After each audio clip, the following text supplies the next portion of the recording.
What is up, YouTube? This is the Quiet Librarian here, and this is my first video. Hopefully in a long-running channel dedicated to going over books that I've purchased that may not be heavily reviewed, or ones that have been reviewed, but in general, just books and other types of art and stuff like that, such as movies maybe. But I wanted to take a moment and show a showcase/review of this copy of Bram Stoker's Dracula, published by Union Square. I could not find any reviews on this particular edition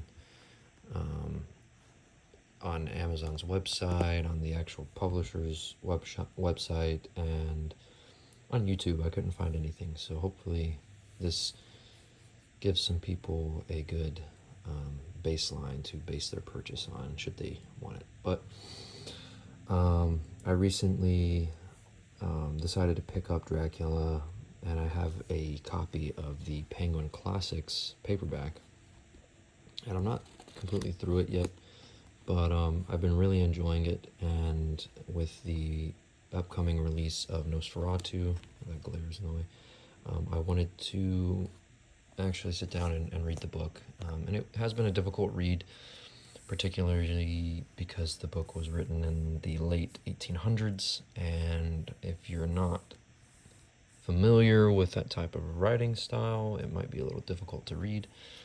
At least for me, I'd read a page and have no idea what I just read. But anyway, I saw this, and I really like hardback editions, so I've been trying to slowly build my library, so I figured I'd order this.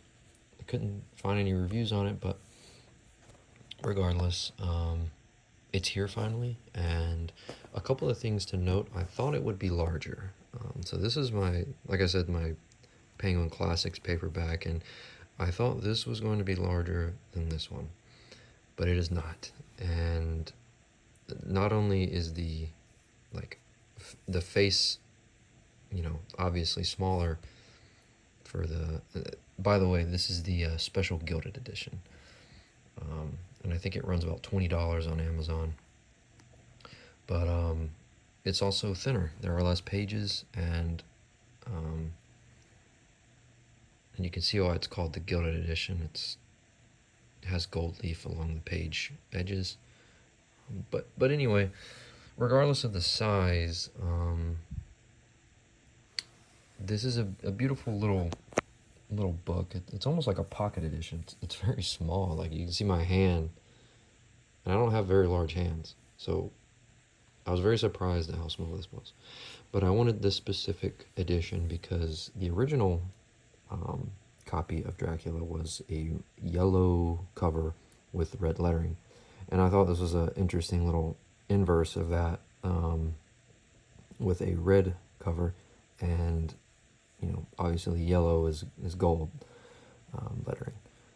Plus, it's a minimalist design. It's pretty interesting artwork. It's kind of textured, this part right here, and the binding is pretty simple. Dracula, Stoker, and then Union Square. As you can see, it's about $26 US, $26 Canada, and a little overview of the story. So, opening this up, just a red inside page, nothing special. Dracula, again, Dracula signature Gilded edition, Union Square, and more info on the publisher. Again, Dracula. To my dear friend Hami Beg, not sure who that is. And then a table of contents, continued, and then of course the little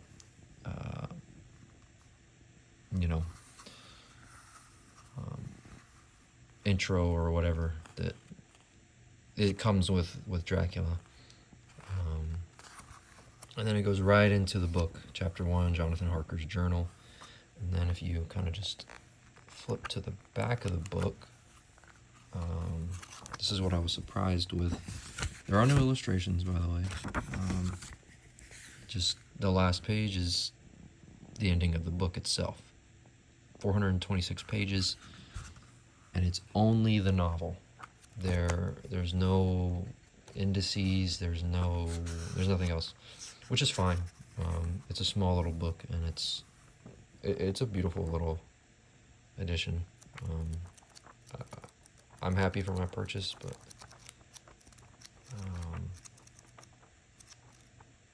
as you can see, the text itself is kind of printed close to the page edge, so that way you don't have text along the binding that is kind of hard to read. Versus if you look at my paperback, you know, it's kind of like you kind of have to bend the page a little bit. I've already broken it in, so it's not really a big deal now, but obviously when you first purchase a book, it'll be like this. So a couple of comparisons other than the size. As I said, this is just the novel, whereas this Penguin Classics version has a pretty lengthy index, as well as some letters between Bram Stoker and Winston Churchill. And at least I think it's Winston Churchill. And it also has a preface, some introduction to Bram Stoker in general, a little bit about his life, and all that. So this, while this was cheaper, I think is $11. Yeah. And it's also a paperback. It has more inside of it, whereas this one is more of a collector item, which is just the book, which is fine. I do plan on rereading the book in this new edition when I get the chance. But yeah, that is about it for this video. If you enjoyed this, comment or whatever, and hopefully this, if you're on the fence about purchasing this because there's no reviews, hopefully this helps you out. But yeah, that's about it. I'll be doing more book showcases in the future, maybe some movies as well, because I have a little mini library I've been building. But yeah, thanks for watching.